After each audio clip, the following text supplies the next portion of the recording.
According to the Book of Jubilees, Africa includes Western Europe, Britain, the West Indies, and of course the continent of Africa.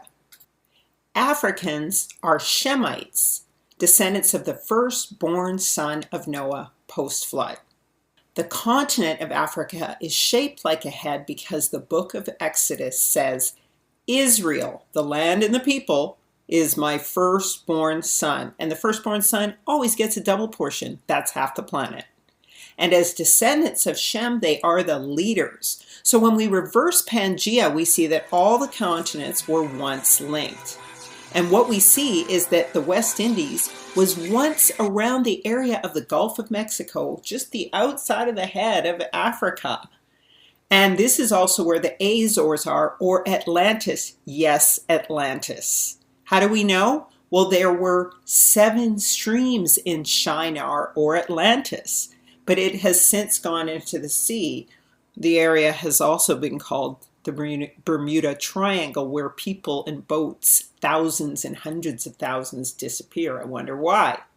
Also, the evidence of the 7 streams, or the 7 Gulf Streams, if the island did sink or is in that area still, it's indicated by 7 streams.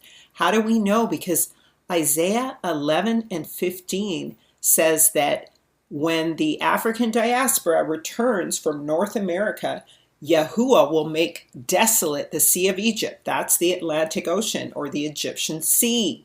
And he shall lay his hands on the river with a strong wind, and he'll smite the 7 channels, or the 7 streams, so that men shall pass over dry shod and go back to Africa. Just like in the day they came out of the land of Egypt. So it's the second Exodus. So my theory is, this is where Jamaica is. Jamaica is part of Atlantis. Atlantis was Shinar.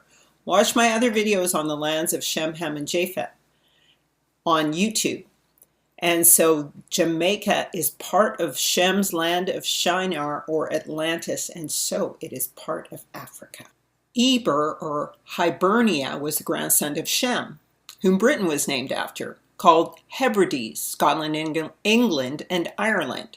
Ireland was even once called Hibernia, Eboracum, or Hebericum, a stronghold of the Hebrew.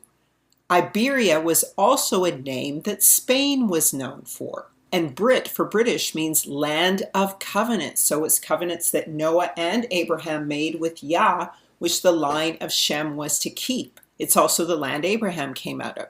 Genesis 15 says Yah made a covenant with Abraham to give him the land from the Erythraean Sea, or the eastern sea of Arabia, to the river of Egypt, or the Ethiopic Sea, or Atlantic Ocean. And Ur, for Urland, or Ireland, means light or flame. And the Brits were called Kastim, or Chaldeans, but the Hebrew is Kastim, K for calf, or light, or menorah, like a burning bush. So Oxford University says, Britain was once stalked by lions with manes 25% bigger than the lions in Africa today, a supersized version. Hence, lions are everywhere in sculptures in Britain. It's part of Africa. And slaves were brought from so-called Western Europe and Britain, because all of Western Europe is part of Africa. It's called the continent, just like Africa is called the continent, and they were brought as early as 700 BC during the Assyrian captivity. More recently, in 1625 onwards, Cromwell removed 100,000 Irish children as slaves to the New World, and about 700,000 Black Irish from the land during the time of Oliver Cromwell and King James II.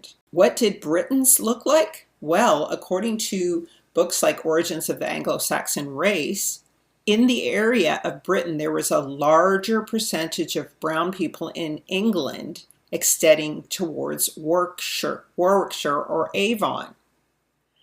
The inhabitants of this isle are generally well proportioned, and their complexion is for the most part black. They are not obliged to art in forming their bodies, for nature never fails to do her part bountiful to them, and perhaps there is no part of the habitable globe where so few bodily imperfections are to be seen, nor any children that go more early. I've observed them walk at the age of 10 months. Here, the counties of Hertford and Buckingham have people as dark as in Wales. All investigation goes to show that this brunette or brown outcrop is a reality. So they have black and brown people, ancient and modern Britons. Black seems, however, to have been a Scot, and accordingly his swarthy complexion was quite in keeping with his supposed descent. From him it may be assumed those Moramars of Fife, who came to bear the name of Macduff, are also descended. Okay, and then some From Whence Come the Black Irish by John Williams, a Jesuit priest, describes a little-known fact that Black Irish and Scots were deported and enslaved to Jamaica. These are the Black indigenous Europeans forgotten by most historians. And when we look at their descriptions, we look at Gord was brown, Grant black, Kennedy, Edwards, McLean, McPherson also black, and then there's the Macduffs. The Macduffs, the sons of the Black, we see a specimen so recently as the reign of Queen Mary, mother of King James, in the person of Mr. John Spens, murderer of Lorne Darley, King James' father, who descended from MacDoob, like the Black Douglases and other Scoto-Pictish. Those were the Macduffs who desired to retain political power of their ancestors and gradually identified themselves with the winning races, the Normans and others.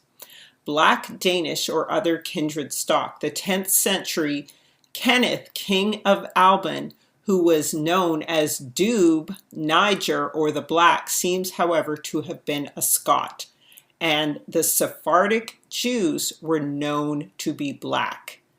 A swarthy, browner-skinned woman in these pictures here seems to emerge from a National Gallery X-rayed picture, revealing a woman who now appears to be a black or brown-skinned woman, which the literature from that time describes as being swarthy skin. So Queen Elizabeth was swarthy, brown-skinned. Again, in conclusion, Europe, the West Indies, and Africa are all Africa, are all one continent, and all the place of the African diaspora, a dark black to brown skinned people, originate from these lands and are indigenous to these lands and are the rulers of these lands.